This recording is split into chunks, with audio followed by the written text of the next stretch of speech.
بسم اللہ الرحمن الرحیم۔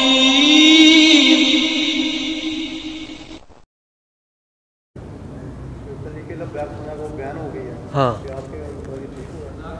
یار یہ بڑا اہم سوال ہے کہ تحریک لبیک کے بارے میں آپ کیا کہتے ہیں۔ مجھے اس بات کی کوئی پرواہ نہیں کہ اس کے بعد میرے ساتھ کیا ہو، لیکن علماء حق کی ذمہ داری ہے حق کو بیان کرنا۔ خفیہ طاقتیں ان مذہبی جماعتوں کو بناتے ہیں اور پھر استعمال کرتے ہیں۔ ان کو گزشتہ ایک حاکم کے خلاف استعمال کیا گیا، تب سب ان کے حامی تھے جب اس حاکم کو رگڑا لگ رہا تھا۔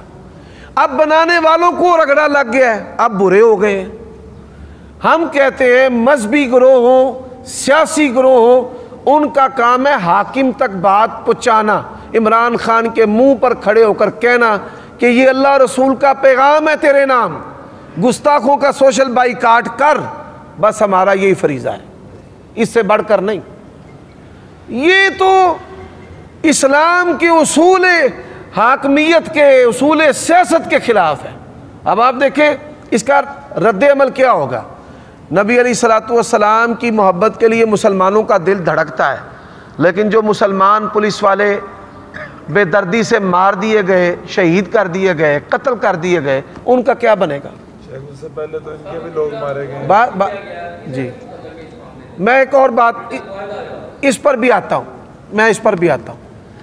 موجودہ حالات، یہ تو سوال تھا کہ یہ جو لوگ کر رہے ہیں شرم درست ہے یا غلط ہے۔ اب بات آ گئی کہ یہ جو معاہدہ ہے، سب سے پہلی بات یہ ہے نا تجربہ کار حاکم ہے، دفع الوقتی کے لیے جھوٹے معاہدے کرتے ہیں اور پھر ان معاہدوں کو خود ہی توڑ دیتے ہیں۔ اور کیا ضرورت تھی رمضان سے پہلے اس کو پکڑنے کی، یہ فتنہ اپنے گلے میں ڈالنے کا۔ اور یہاں میں اشارتاً ایک بات کرتا ہوں، جب مذہبی بلوائی سڑکوں پر آتے ہیں، اس کے پیچھے خاص ایجنڈا کار فرما ہوتا ہے۔ عقل مندوں کے لیے اشارہ کافی ہے، اس کے پیچھے خاص ایجنڈا کار فرما ہوتا ہے۔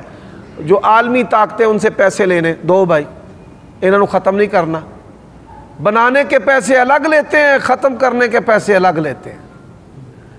اللہ تعالیٰ ان کو ہدایت عطا فرمائے۔